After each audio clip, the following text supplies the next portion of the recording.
an SIO South Maharashtra production.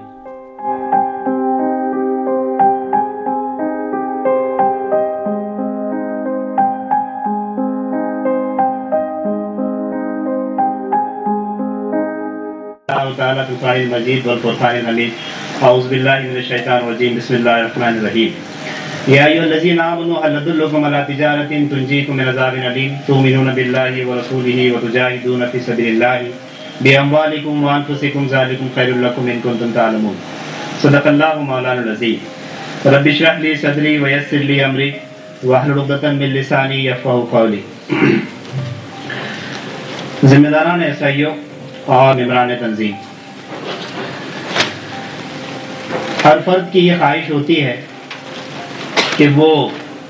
ایک developed country میں اپنی زندگی گزارے۔ یہ انسان کی ایک فطری خواہش ہے۔ ہر کوئی ترقی سے محظوظ ہونا چاہتا ہے، لطف اندوز ہونا چاہتا ہے۔ افرادوں کو مل کر ہی کسی ملک کی تشکیل ہوتی ہے، اور میں سمجھتا ہوں کہ یہ ہر ملک کی خواہش ہوگی کہ وہ ملک ڈیولپڈ کنٹریز میں شمار کیا جائے۔ جیسے مثال کے طور پر ایک غریب کسان کی اور ایک غریب انسان کی یہ خواہش تو یقیناً رہے گی کہ جس طرح سے مالدار لوگ، پیسہ رکھنے والے لوگ لگژریز آف لائف کو انجوائے کر رہے ہیں، وہ بھی ان لگژریز آف لائف کو انجوائے کرنے کی کوشش کریں۔ اگر وہ لوگ بہت آسانی کے ساتھ AC ٹرینوں میں سفر کر سکتے ہوں تو اس کے دل میں بھی خواہش پیدا ہوگی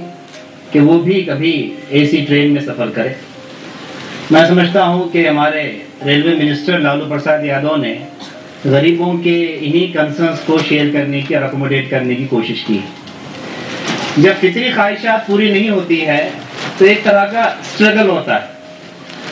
یہ اسلام کا ایک بہت بڑا احسان ہے اور انعام ہے انسانوں پر کہ اس نے زندگی کا ایک بڑا وسیع تصور دیا، زندگی کا ایسا تصور دیا کہ دنیا سب کچھ نہیں ہے، بلکہ دنیا کے بعد ایک ایسی دنیا ہے جہاں موت نہیں ہے۔ تو اگر یہاں تم کچھ لگژریز آف لائف کو انجوائے نہ بھی کر سکے، لیکن پوری زندگی اپنے رب کو خوش کرنے کے لیے متحرک رہے اور اس کی رضا کے لیے اپنی سرگرمیاں اور اپنی صلاحیتیں لگاتے رہے، تو اس بات کی یقین دہانی کرائی گئی بارہا کہ اس دنیا کے بعد جو آخرت کے نام سے ایک دوسری دنیا ہے، جہاں پر موت نہیں ہے، جہاں صرف زندگی ہی زندگی ہے، وہاں تم ہر لگژری کو انجوائے کر سکو، ہر نعمت کو انجوائے کر سکو گے، جو سوچو گے وہ تمہارے سامنے ہوگا۔ تو یہ وہ فطری خواہشوں کو اکوموڈیٹ کرنے کا بہت پازیٹیو وے تھا، جس کے نتیجے میں انسان صرف دنیاوی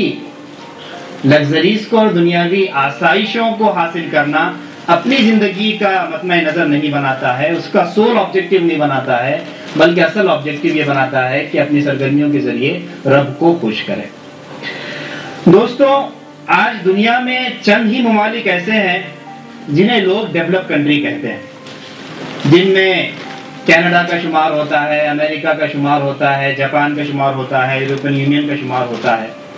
اس کے علاوہ جتنی کنٹریز شمار کی جاتی ہیں انہیں ڈیولپنگ کنٹری کہا جاتا ہے۔ ہندوستان کا شمار بھی ڈیولپنگ کنٹریز میں ہوتا ہے۔ اب یہ بات بڑے زور شور کے ساتھ پیش کی جا رہی ہے، میڈیا بھی اسے بہت پرزور انداز میں پیش کرنے کی کوشش کر رہا ہے، مختلف حکومت کے ادارے اور مختلف NGOs اس بات کو بہت پرزور انداز میں پیش کرنے کی کوشش کر رہے ہیں کہ مستقبل قریب میں ہندوستان بھی ایک ڈیولپ کنٹری بنے گا، اور بہت جلدی جس طرح کی ترقی ہندوستان میں ہو رہی ہے اکنامیکل پرسپیکٹو کے لحاظ سے، تو یقیناً ہندوستان کے اندر یہ صلاحیت ہے، یہ اہلیت ہے کہ وہ ایک ڈیولپ کنٹری بن سکتا ہے، اسے ڈیولپ کنٹری کہا جا سکتا ہے۔ بعض لوگ یہ پریڈکٹ کرتے ہیں کہ 2020 تک ہندوستان ڈیولپ کنٹری بن جائے گا، جسے بہت پرزور انداز میں ہمارے پریزیڈنٹ رکھتے ہیں APJ عبد الکلام صاحب۔ بعض لوگ یہ کہتے ہیں کہ 2015 تک ڈیولپ کنٹری بن جائے گا۔ ڈیولپ کنٹری بننے کا جو معیار پیش کیا جا رہا ہے، اس معیار میں، اس کرائٹیریا میں زیادہ تر اہمیت جی ڈی پی کو، فارن ڈائریکٹ انویسٹمنٹ کو، پرائیویٹائزیشن کو، انفراسٹرکچر ڈیولپمنٹ کو اور ایجوکیشن کو دینے کی کوشش کی جا رہی ہے۔ ابھی حال ہی میں پچھلے ماہ جو نومبر میں ورلڈ اکنامک فورم کی 22 انڈیا اکنامک سمٹ ہوئی، اس انڈیا اکنامک سمٹ میں بھی 4 نکات پیش کیے گئے سسٹینیبل ڈیولپمنٹ کے لیے۔ ان 4 نکات میں بھی کم و بیش یہی باتیں پیش کرنے کی کوشش کی گئی کہ اگر واقعی انڈیا ایک ڈیولپ کنٹری بننا چاہتا ہے تو اسے اس بات پر بہت زیادہ توجہ دینی ہوگی کہ یہاں پر جو ہائر ایجوکیشن کا سسٹم ہے، اس ہائر ایجوکیشن کے سسٹم کی کوالٹی کو، اس کے معیار کو کیسے بلند کیا جائے،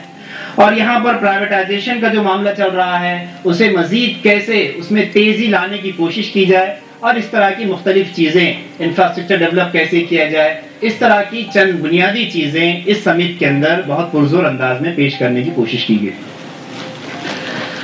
خود اے پی جے عبد الکلام جس خاکے کو پیش کرتے ہیں اس میں بھی industrial growth, food security, health opportunities for all, information technology میں ترقی، الٹریسی کا خاتمہ اور ایک کرپشن فری انڈیا کا تصور وہ دینے کی کوشش کرتے ہیں۔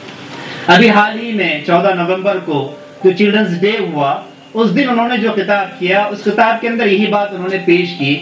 کہ ڈیولپڈ انڈیا ایک ایسا انڈیا ہوگا جس میں 2 چیزیں پائی جائیں گی، ایک تو اکنامیکل لحاظ سے خوشحالی اور دوسری ویلیو بیسڈ ایجوکیشن۔ بعض لوگوں کے نزدیک ڈیولپڈ ہونے کا مطلب یہ بھی ہے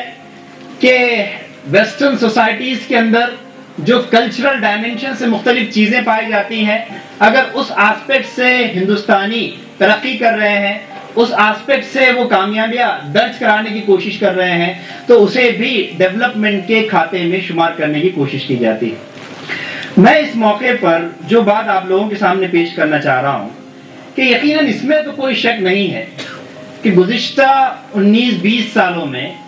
جو اکنامیکل لبرلائزیشن کی چیزیں ہوئی ہیں، جو فارن ڈائریکٹ انویسٹمنٹ ہندوستان کے اندر بڑھا ہے، اور جو ہندوستان کا ایکسپورٹ اور کئی اکنامیکل ڈائمنشن سے ترقی ہوئی ہے، اس میں کوئی دو رائے نہیں، یہ ترقی ہوئی ہے۔ لیکن سوال بنیادی طور پر یہ ہے کہ کیا یہ ترقی کو مکمل طور پر اس بات کے لیے مان لیا جائے کہ یہی وہ بنیاد ہے جو کسی کنٹری کو ایک ڈیولپ کنٹری بنا سکتی ہے؟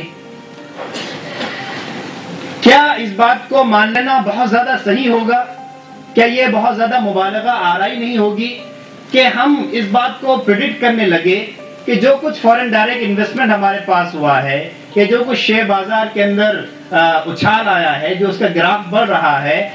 یہ گراف اگر بڑی تیزی کے ساتھ بڑھے گا، فارن ڈائریکٹ انویسٹمنٹ بڑھے گا، پرائیویٹائزیشن بڑھے گا، لبرلائزیشن بڑھے گا، تو بہت عنقریب ہم لوگ چائنا جیسے اکنامیکلی ڈیولپڈ کنٹری کو بہت پیل سے وہ $1 بلین کا سالانہ بزنس کرتے ہیں۔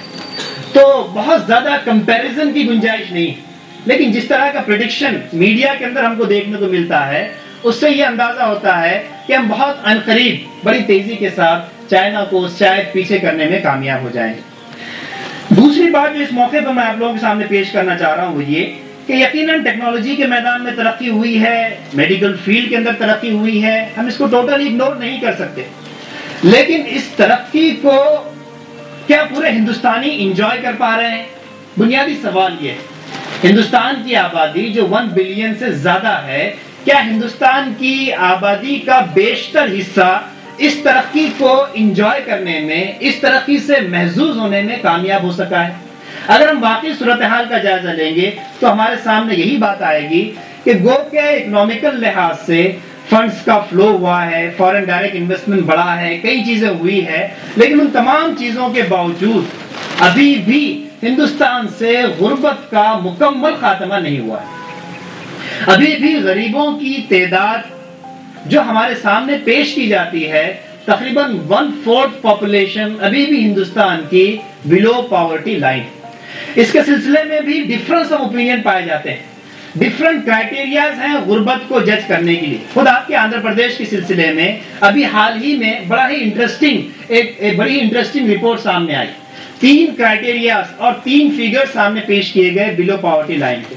اگر حکومت آندھرا پردیش کی بات کو مان لیا جائے تو آندھرا پردیش میں بلو پاورٹی لائن لوگوں کی تعداد تقریباً 75% آف پاپولیشن،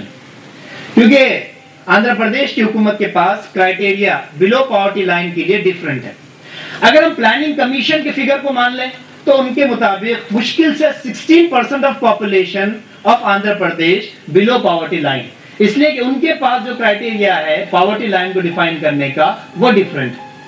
اگر ہم ورلڈ بینک کی اسٹڈی کو مان لیں تو ان کے فگر کے مطابق 40 سے 46% لوگ آندھرا پردیش کے بلو پاورٹی لائن کو بلانگ کرتے ہیں، کیونکہ ان کا کرائٹیریا کچھ مختلف۔ تو آج اس پاورٹی لائن کو ڈیفائن کرنے کے سلسلے میں بھی کرائٹیریاز مختلف ہونے کی وجہ سے مختلف ڈاٹاز آ جاتے ہیں، اور ان ڈاٹاز کو پیش کر کے جو منیمم ڈاٹا ہوتا ہے گورنمنٹ اسے پیش کر کے اس بات کو امپوز کرنے کی کوشش کرتی ہے کہ غربت کے اندر بڑی حد تک کمی ہوئی ہے۔ لیکن اگر ہم واقعی حقیقت پسندانہ انداز میں جائزہ لیں تو یہ بات ہمارے سامنے آئے گی کہ ابھی بھی غربت کی جو صورتحال ہندوستان کے اندر ہے وہ بڑی تشویشناک ہے۔ ابھی لیٹسٹ جو فگر گلوبل ہنگر انڈیکس کا سامنے آیا ہے، یہ گلوبل ہنگر انڈیکس میں ہندوستان کی رینکنگ 119 ممالک میں 117ویں نمبر پر ہندوستان کی رینکنگ۔ گلوبل ہنگر انڈیکس میں ہندوستان سب سے نیچے اس وجہ سے ہے کہ ہندوستان کے اندر ایک طرح کا تضاد پایا جاتا ہے۔ ہندوستان کو جہاں پر یہ اعزاز ہے کہ دنیا کے 1/3 ITs ہندوستان کے اندر پائے جاتے ہیں، تو وہیں دنیا کے 1/3 مال نرش چلڈرن ہندوستان کے اندر بھی پائے جاتے ہیں۔ مال نرش چلڈرن وہ ہوتے ہیں کہ جو 5 سال سے کم عمر کے بچے مناسب غذا نہ ملنے کی وجہ سے، بھوک کی وجہ سے وہ تڑپ تڑپ کر مر جاتے ہیں۔ اگر آپ ان کے فوٹوگراف کو دیکھیں گے تو آپ اس سے اندازہ لگا سکتے ہیں کہ ان کے فوٹوگراف کو دیکھنے کے بعد ان کے جسم کے اندر ہڈیاں کتنی ہیں یہ آپ آسانی کے ساتھ گن سکتے ہیں۔ اتنی تکلیف دہ موت کو وہ لوگ جھیلتے ہیں۔ تو ایسے بچوں کی تعداد پوری دنیا میں جتنی پائی جاتی ہے اس کا 1/3 ہندوستان کے اندر پایا جاتا ہے۔ تو ایک طرح کا کانٹرڈکشن، ایک طرح کا تضاد ہم کو اکنامیکل ڈیولپمنٹ کے نتیجے میں سامنے ابھر کر آ رہا ہے۔ اس کا مین ریزن جو میں سمجھ پایا ہوں وہ یہ، اور جو مختلف NGOs بھی اور مختلف اسٹڈیز پیش کرنے کی کوشش کر رہی ہے وہ یہ کہ ابھی بھی اکنامیکل ڈیولپمنٹ کے ذریعے سے جو پراسپیرٹی اور جو دولت کے اندر اضافہ ہوتا ہے اس کے ڈسٹریبیوشن کا تصور پیش نہیں کیا جا رہا ہے، بلکہ دولت ایک جگہ سمٹ کر رہ جا رہی ہے، جس کے نتیجے میں امیر امیر ہوتا جا رہا ہے اور غریب غریب ہوتا جا رہا ہے۔ اسلام نے جس تصور کو پیش کرنے کی کوشش کی ہے وہ ڈسٹریبیوشن کا تصور ہے۔ چنانچہ نیشنل اکنامیکل فاؤنڈیشن کی جو اسٹڈی سامنے آئی ہے اس میں یہ بات پیش کی گئی ہے کہ 1980 سے لے کر اب تک غربت کے خاتمے کے لیے جتنی چیزیں کی گئی ہیں ان چیزوں کو بہت آسانی کے ساتھ کیا جا سکتا تھا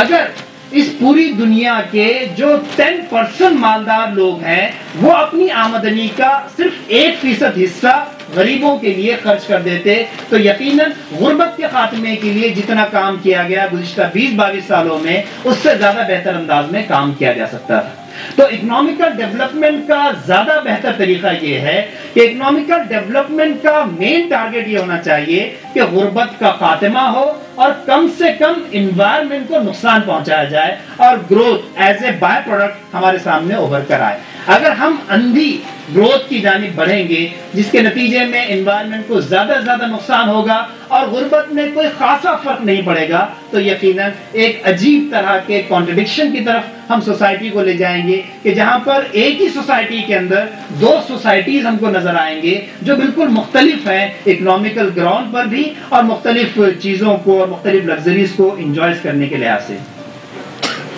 ایک اور پہلو ہمارے ڈیولپمنٹ کا یہ بھی سامنے آ رہا ہے کہ گروتھ تو ہو رہی 7%, 8%, more than 9% اور ٹارگٹ بھی یہ پیش کیا جا رہا ہے کہ 10%، لیکن اس گروتھ میں جتنے امپلائمنٹ اپارچونیٹیز کریٹ ہونی چاہیے اتنی امپلائمنٹ اپارچونیٹیز کریٹ نہیں ہو رہی۔ میں اس بات کو یقیناً مانتا ہوں کہ انفارمیشن ٹیکنالوجی کے نتیجے میں جو جاب کریٹ ہوئے ہیں اور جو اسکیرسٹی اس فیلڈ کے اندر ٹیلنٹ کے لحاظ سے پائی جاتی ہے اس کو ہم نظر انداز نہیں کر سکتے ہیں، لیکن اس کی ریکوائرمنٹ بہت مختلف ہے۔ جہاں پہ انفارمیشن ٹیکنالوجی بہت مشکل سے ٹیلنٹڈ لوگوں کے لیے 1 ملین جابز پرووائڈ کر پاتی ہے تو وہیں پر ہر سال اس ہندوستان کے اندر تقریباً 8 ملین نوجوان بے روزگاری کی صف میں شامل ہو جاتے ہیں۔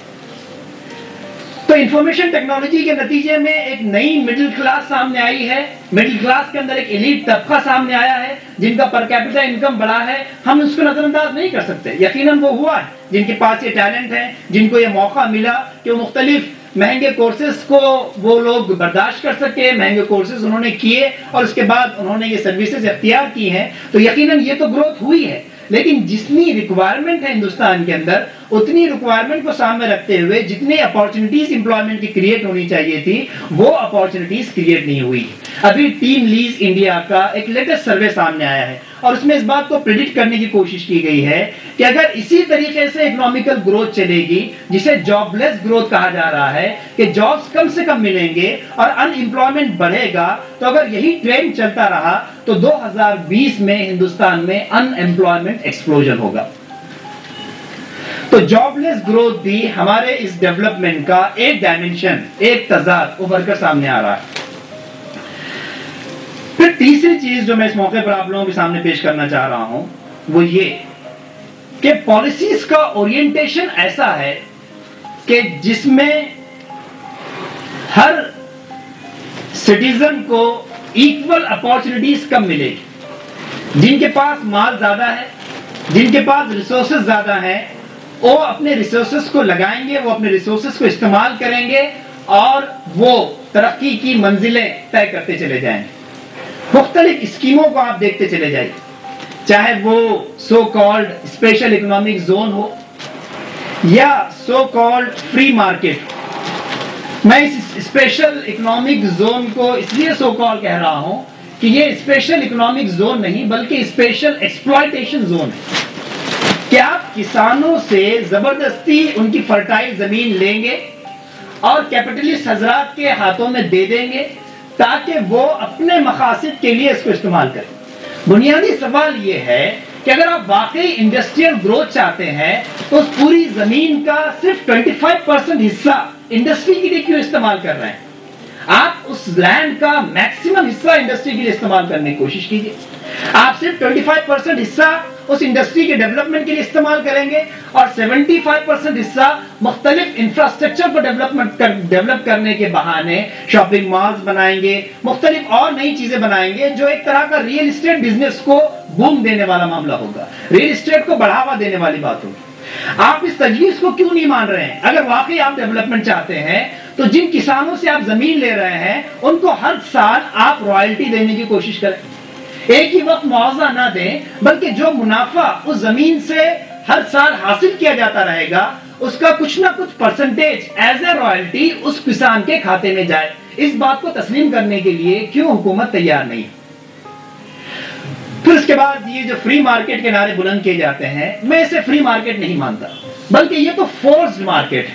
یہاں پر تو کمپیل کیا جاتا ہے, یہاں پر تو مجبور کیا جا رہا ہے کہ ان کنڈیشنز کو مانو اور اس کے بعد اپنے مارکیٹ کو اوپن کرنے کی کوشش کرو. جیسے مثال کے طور پر نالج انیشیٹو ان ایگریکلچر آپ لے لیجئے جو یونائٹڈ اسٹیٹ کے ساتھ انڈیا کا ایگریمنٹ ہوا ہے. اس پورے نالج انیشیٹو ان ایگریکلچر, اس پورے پیکٹ کو آپ اسٹڈی کیجئے, اس کے اندر 20 پوائنٹس پائے جاتے ہیں. ان 20 پوائنٹس میں سے 6 پوائنٹ میں صرف ہندوستان کا فائدہ ہے اور 14 پوائنٹس کے اندر یونائٹڈ اسٹیٹ کا فائدہ ہے. کتنا امبیلنس یہ ایگریمنٹ ہے.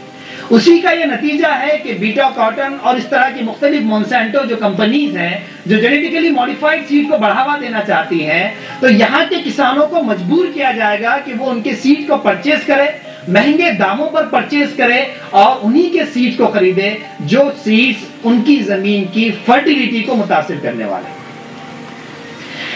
گیہوں کو امپورٹ کیا جائے گا, پیسٹیسائڈ کے نارمز کو ڈائلیوٹ کرنے کی کوشش کی جائے گی.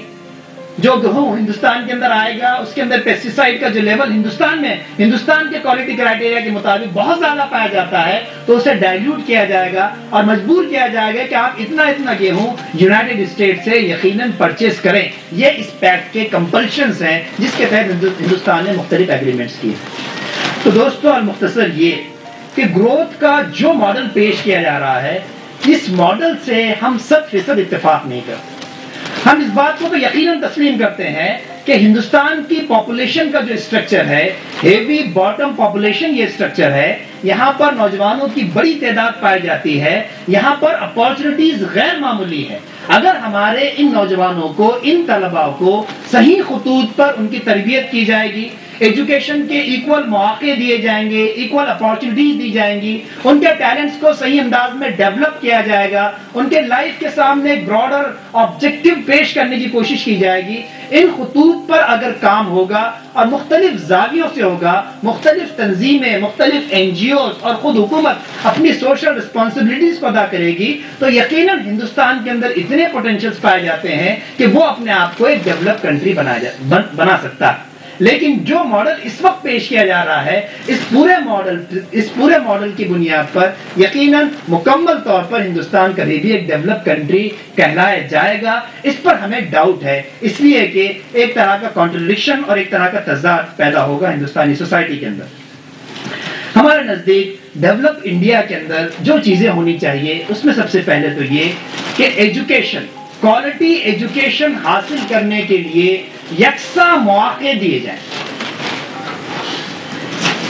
ہر شہری کو، ہر اسٹوڈنٹ کو، ہر بچے کو from the beginning, primary education سے لے کر گریجویشن تک حکومت کی رسپانسبلٹی ہونی چاہیے، اور یہ حکومت کے لیے ممکن ہے، اچیویبل ٹارگٹ ہے کہ وہ اپنے سٹیزن کو کوالٹی ایجوکیشن دینے کی کوشش کرے، صرف ایجوکیشن دینے کی کوشش نہ کرے۔ جس طرح کے پیکیجز اور جس طرح کی اسکیمیں بنائی جاتی ہیں، چاہے وہ ایس ایس اے ہو، سرو شکشا ابھیان ہو، یا نیشنل لٹریسی مشن ہو جو اس سے پہلے چلتا رہا، یا اس طرح کی کئی اور اسکیمیں جو لانچ کی جاتی ہیں ایک کے بعد دیگر، ہمارا کہنا یہ ہے، ہمارا ڈیمانڈ یہ ہے کہ ایکول اپارچونیٹیز ہوں کوالٹی ایجوکیشن کے معاملے۔ اس لیے ہمارا کہنا یہ ہے کہ کامن اسکول سسٹم کو ہندوستان کے اندر لانچ کرنے کی کوشش کی جائے۔ ابھی بہار کی حکومت نے ایک کمیٹی بنائی ہے، اور کمیٹیوں کے سلسلے میں تو یقیناً یہ بات ہمارے پاس پائی جاتی ہے کہ اگر حکومت کچھ کام نہیں کرنا چاہتی ہے تو وہ سروے کراتی ہے، کمیٹیز بناتی ہے،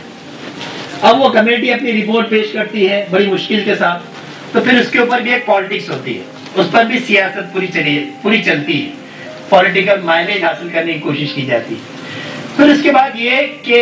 اس کمیٹی کے اوپر پھر ایک دوسری کمیٹی بٹھائی جاتی ہے۔ جیسے مثال کے طور پر ابھی آپ سچر کمیٹی کو لے لیجیے،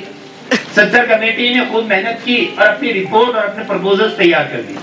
اب حکومت کا کام کیا ہونا چاہیے تھا کہ امپلیمنٹیشن کے لیے فوری وہ کام کا آغاز کرے، لیکن حکومت نے کیا کیا، منسٹری آف ہیومن ریسورس کے تحت ایک اور کمیٹی بنائی امپلیمنٹیشن کی۔ کیا اسے امپلیمنٹ کیسا کیا جائے گا، اس کے لیے کچھ تجویزیں اور اس کے لیے کچھ مشورے دیے جائیں۔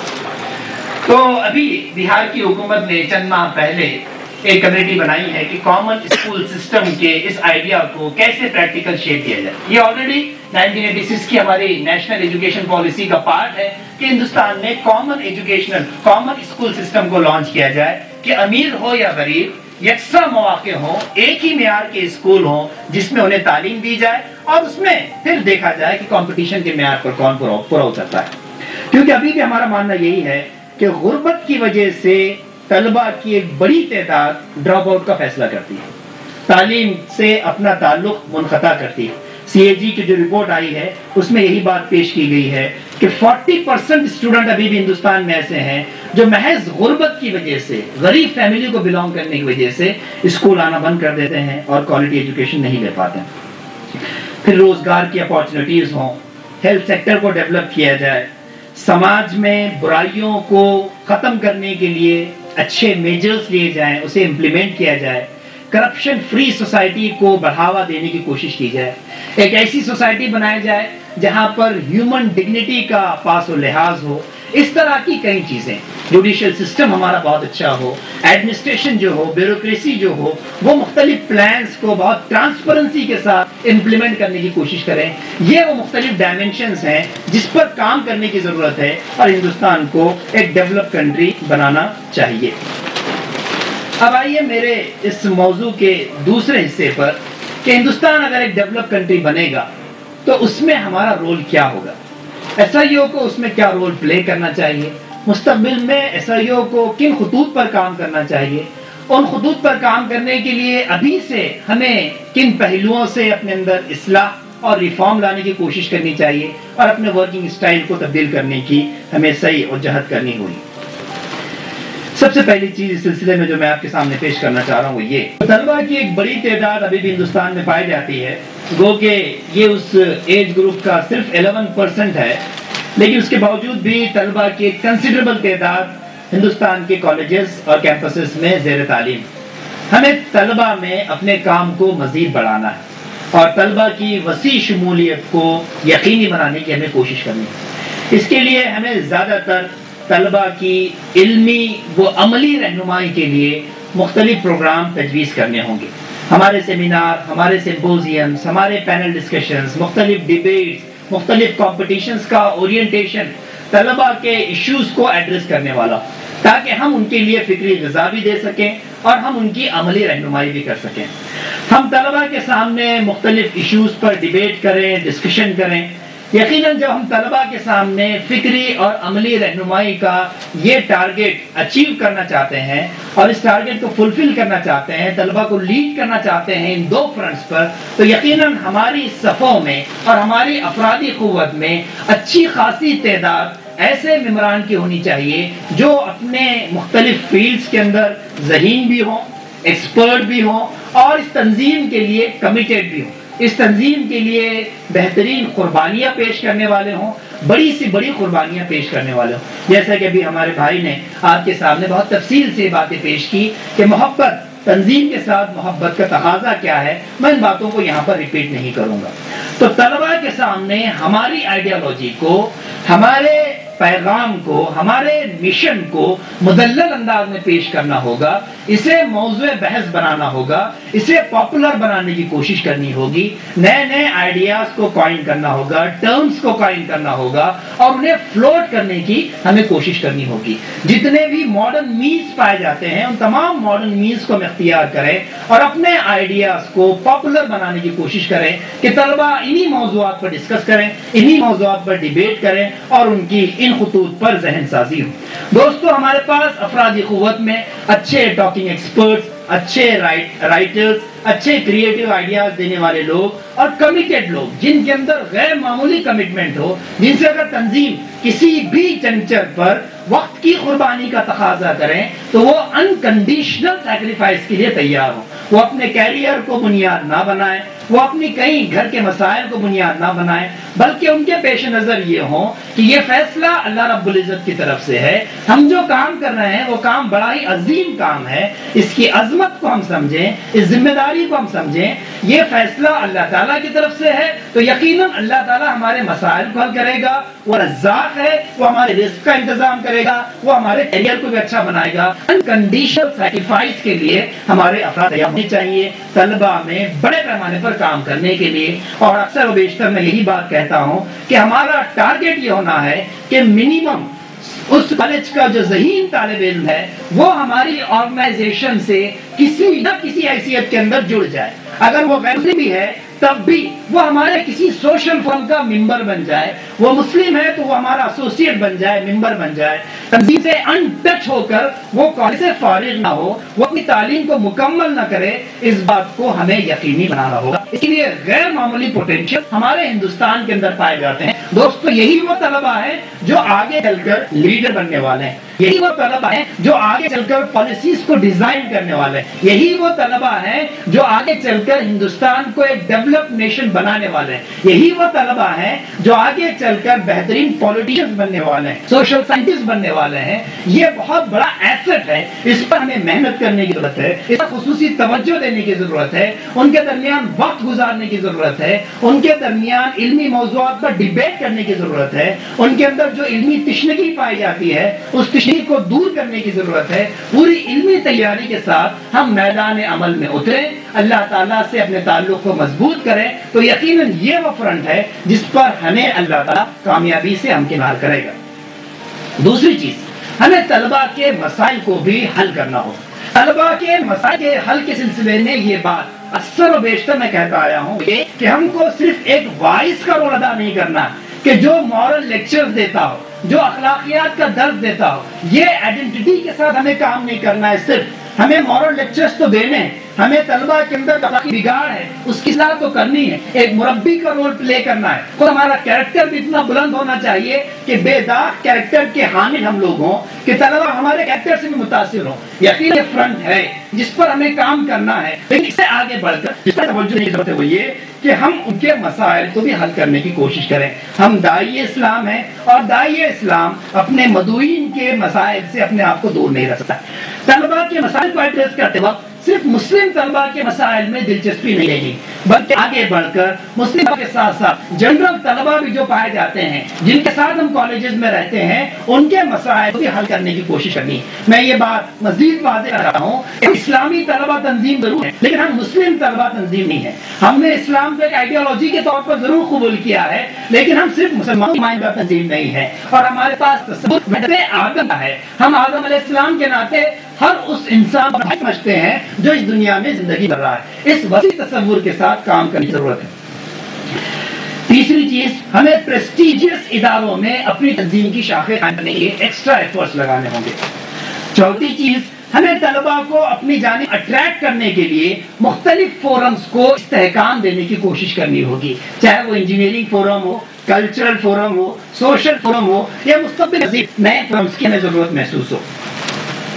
ہمیں اس بات پر بھی یقیناً توجہ دینی ہے جب طلبہ میں کام کرنے جا رہے ہیں وہ یہ کہ ہمارے درمیان بھی جو اسٹوڈنٹس ہیں وہ جہاں اپنی اکیڈمک ایکسلنس کی جانب توجہ دیں وہی ساتھ ساتھ تنظیم میں بھی بڑھ چڑھ کر حصہ لینے والے بنے، اور تنظیم میں بھی ایک ایسا ماحول بنے، خاص طور پر ہمارے وہ سینئر ممبران جو تنظیم سے کئی سالوں سے وابستہ ہیں وہ اس بات کو اکوموڈیٹ کرنے کی کوشش کریں، وہ اس بات کے لیے مواقع فراہم کریں کہ ہمارے درمیان جو ینگ ٹیلنٹس پائے جاتے ہیں، جو نئے کیڈر، جو نیا کیڈر ہمارے یہاں آ رہا ہے، ینگ ٹیلنٹس کو زیادہ سے زیادہ موقع ملے اپنی صلاحیتوں کے مظاہرہ کرنے کا، وہ ہماری لیڈرشپ میں آئے، وہ ہماری مختلف باڈیز میں آئے، وہ ہمارے مختلف سرگرمیوں کو انجام دیں، ہم ان پہ ریلائی کریں، ہم ان پہ بھروسہ کریں اور رسک لیں، اور ہم ان کے پیچھے رہیں اور ان کی ہمت بناتے رہیں۔ یقیناً نئے لوگ ہیں، ان سے غلطیاں سرزد ہوگی، تو ان غلطیوں پر بہت زیادہ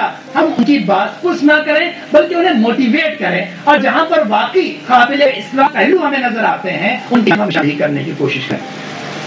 دوستو، یہ ہے وہ طلبہ کا محاذ جس پر ہمیں ان پہلوؤں سے کام کرنے کی ضرورت ہے۔ دوسرا محاذ، ہمیں دعوتی کام کرنے کی کوشش کرنی ہے۔ یقیناً مجھے اس بات کی بہت خوشی ہے، میں ہر وقت اللہ تعالیٰ سے ہی دعا کرتا ہوں کہ اللہ تعالیٰ مزید ترقی دے اس فرنٹ پر آندھرا پردیش کے رفقا کو جو دعوتی کام کر رہے ہیں مختلف ریاستوں۔ یقیناً آپ کی کوششوں سے اور اللہ تعالیٰ کی مدد و نصرت شامل حال رہی، کئی طلبہ الحمدللہ دائرہ اسلام میں داخل ہوئے، اسلام کو انہوں نے قبول کیا، آگے بڑھ کر وہ اس تنظیم کا بھی حصہ بنے، اس تنظیم کا وہ ایسٹ بنے۔ تو دوستوں، یہ بات انڈیکیٹ کرتی ہے کہ دعوت کے لیے ہمارے پاس کئی پوٹینشیلز ہیں، ہم آگے بڑھ کے انہیں میٹرلائز کرنے کی کوشش کریں، ان اپارچونیٹیز کو میٹرلائز کرنے کی کوشش کریں۔ دعویٰ ماہرین ہمارے درمیان تیار ہوں، نہ جو ریجنل لینگویج ہے اس کے ساتھ بھی تعصب کا رویہ نہ بڑھتا جائے، بلکہ ریجنل لینگویج میں ایکسپرٹ بننے کی ہم کوشش کریں، اور اس بات کی اس کے لیے ہم ایکسٹرا ایفرٹ لگانے کی کوشش کریں۔ اور میں تو یہ کہتا ہوں ہمارے جو 2 ماہی دعوتی اجتماع ہیں وہ اتنی پابندی کے ساتھ مقامات پر لیے جائیں کہ مستقبل میں یہ 2 ماہی دعوتی اجتماع ہفتے واری دعوتی اجتماع کے اندر تبدیل ہو جائے، کہ ہر ہفتے دعوتی اجتماع لینے کی ضرورت ہو، غیر مسلم طلباء کو بلانے کی ضرورت ہو اور ان کے سامنے اسلام کو پیش کرنے کی ضرورت ہو۔ جو دعوتی اجتماع بھی لیے جائے وہ بھی بہت مؤثر ہو، بہت تیاری کے ساتھ لیے جائے، قبل از وقت اس کی تیاری ہو اور بہترین انداز میں اس کا فالو اپ کرنے کی کوشش کی جائے، مختلف ذرائع افراد کو متاثر کرنے کے لیے استعمال کیے جائے۔ جیسے مثال کے طور پر میرا کہنا یہ ہے کہ تلاوت قرآن بھی یہ ذریعہ ہے جو لوگوں کے دلوں کو متاثر کرنے کے لیے اہم ترین رول ادا کرتا ہے۔ دوستو، یہ اللہ تعالیٰ کا کلام، اس کا اپنا ایک مقام ہے، اس کی عظمت، اگر اسے بھی پورے اس کا تلاوت کرنے کا جو حق ہے، اس کے پریزنٹیشن کرنے کا جو حق ہے، اس انداز میں اگر اس کو پیش کیا جائے گا تو محفل کے اندر ایک ایسا سما بنتا ہے، پورے اجتماع کے اندر ایک ایسی کیفیت طاری ہوتی ہے کہ کئی لوگ اس قرآن سننے کے بعد بھی اسلام سے قریب آنے کا فیصلہ کرتے ہیں۔ تو جتنے ہیں، جتنے بھی ہمارے پاس ذرائع سکتے ہیں، ان تمام ذرائع کو اختیار کرنے کی کوشش کریں۔ اور قرآن مجید ہماری اپنے ذریعے کی حیثیت نہیں رکھتا، بلکہ ہمارے لیے تو یہ انسپائریشن کی کتاب ہمیں رخ دیتی جو ہمیں ایک نیا ڈائمنشن دیتی ہے کہ زندگی کیسے گزاری جائے، دنیا کے اندر کیسے رہا جائے، دنیا میں ہماری زندگی کا مقصد کیا ہونا چاہیے، آخرت میں وہ کون سی نعمتیں ہیں جو ہمیں مل سکتی ہے اگر ہم اللہ تعالیٰ کو خوش کرنے کے لیے کام کرتے رہیں گے۔ پھر اس کے بعد تیسرا فرنٹ جس پر میں آپ لوگوں کے ساتھ گفتگو کرنا چاہ رہا ہوں یہ کہ ہمیں اپنے کام کو وسعت دینے کے لیے جس طرح سے مستقبل میں یہ پروسیس مزید بڑھنے والا ہے، آرگنائزیشن ہندوستان کے اندر تیزی سے بڑھ رہا ہے اور مزید بڑھے گا کہ بڑے شہر وجود میں آئیں گے، شہروں کی تعداد میں اضافہ ہوگا۔ تو دوستوں اب اس بات کی یقیناً ضروری ہے، اس کی اہمیت بھی ہے، افادیت بھی ہے کہ طلبہ بہترین تعلیم حاصل کرنے کے لیے منتقل ہوں گے، جو طلبہ تعلیم سے فارغ ہو گئے ہیں بہترین سروسز حاصل کرنے کے لیے شہروں کی جانب رخ کریں گے۔ تو ضرورت اس بات کی ہے کہ ہم اپنے شہروں میں مضبوط یونٹوں کو قائم کرنے کی کوشش کریں، شہروں میں ہمارا کام بڑھے، شہروں میں ہمارا ایکسپانشن ہو اور کنسلٹیشن پر بھی ہم خصوصی توجہ دیں۔ اس کے بعد آگے بڑھتے ہوئے ہمیں جونیئر ایسوسیٹ پر بھی توجہ دینی ہوگی، یہ لانگ رن ہے، لانگ ٹرم پلان کے تحت یہ اہم ترین رول ادا کرے گا۔ آخر میں دو چیزیں آپ لوگوں کے سامنے پیش کرتے ہوئے اپنے گفتگو کو ختم کروں کہ اگر ہم واقعی تنظیم کے جو مقاصد ہیں، تنظیم کا مشن ہے، جو آبجیکٹیوز ہیں، اس کو حاصل کرنے کے لیے متحرک رہنا چاہتے ہیں، مستقل کوشش کرنا چاہتے ہیں، تو ہمیں اپنے اندر یہ دو چیزیں لازماً پیدا کرنی ہوں۔ سب سے پہلی چیز تو ہمارے اندر یہ پیدا ہونی چاہیے کہ ہم یہ کام جس رب کو خوش کرنے کے لیے کر رہے ہیں اس رب سے ہمارا تعلق بہت مضبوط ہے۔ بنیادی طور پر ہم اس تنظیم کے ساتھ جڑے اس لیے ہیں کہ اللہ تعالیٰ کو خوش کرنا چاہتے ہیں۔ ہم ممبرس میٹ میں اس لیے نہیں آئے کہ صدر نے ہم سے کہا، بلکہ ہم ممبرس میٹ اس لیے آئے کہ رب العزت ہماری اس کوشش کے ذریعے خوش ہونے والا ہے۔ ہم باقی کام اس لیے کر رہے ہیں کہ اس کے ذریعے اللہ تعالیٰ خوش ہونے والا ہے۔ ہم اپنی صلاحیتوں کو اس میں لگا رہے ہیں، اس کے ذریعے اللہ خوش ہونے والا ہے۔ ہماری تمام کوششوں کا محور و مرکز اللہ تعالیٰ کی رضا ہے۔ جب ہماری تمام کوششوں کا محور اور تمام کوششوں کا مرکز اور اللہ تعالیٰ کی رضا ہے تو اس اللہ رب العزت سے ہمارا تعلق بھی اتنا ہی مضبوط ہونا چاہیے۔ تعلق اللہ کے سلسلے میں کیا چیزیں ہو سکتی ہیں بہت تفصیل سے کئی موقعوں سے آپ کے سامنے آ چکی ہیں اور اس کیمپ میں بھی مختلف زاویوں سے آپ سامنے آئے گی۔ تو ہمیں اپنے اللہ تعالیٰ سے تعلق کو مضبوط کرنے کی کوشش کرنی ہے، دعاؤں کا اہتمام ہے، ذکر کا اہتمام ہے، نمازوں کی پابندی، وقت کی پابندی کے ساتھ کرنے کی کوشش کرنی ہے، اللہ تعالیٰ کے کتاب کی تلاوت ہے اور اس کتاب کی تلاوت کا حق ادا کرنا ہے، ان تمام چیزوں کا پاس و لحاظ کرنا ہے۔ آخری چیز جو ہم نے کرنی ہوگی وہ یہ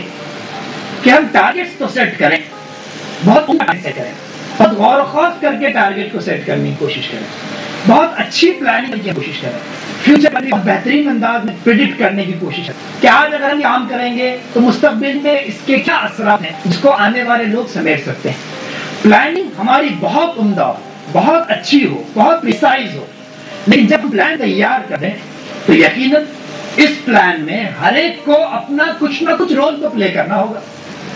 جب تک کہ ہر کوئی اپنا رول پلے نہیں کرے گا اس وقت تک اس پلان کو عملی شکل نہیں دی جا سکتی، اس پورے نقشے میں رنگ نہیں بھرا جا سکتا ہے۔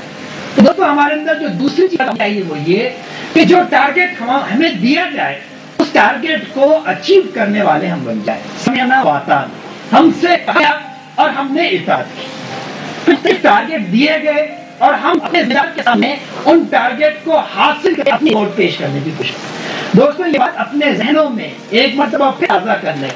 کہ جس سوشل چینج کو لانے کے لیے تحریک اسلامی متحرک ہے، جس سوشل چینج کو لانے کے لیے ٹیلنٹڈ افراد کی اور کمیٹڈ افراد کی ضرورت ہے، جن کی تیاری کے لیے ہم لوگ ہیں، وہ سوشل چینج، وہ اسلامک سوشل چینج اس ہندوستان کے اندر یقیناً آنے والا ہے، اس میں کوئی شک گنجائش نہیں۔ یہ چند سالوں میں آ جائے گا، کئی سالوں کے بعد آئے گا، ہم بہت شرح صدر کے ساتھ نہیں کہہ پائیں گے کہ یہ کب آئے گا، لیکن یہ ڈیفینیٹلی آئے گا۔ اب صرف دیکھنا ہے کہ اس اسلامک سوشل چینج لانے میں ہمارا پرسنلی کنٹریبیوشن دیتا ہے۔ اگر رب العزت سے پوچھیں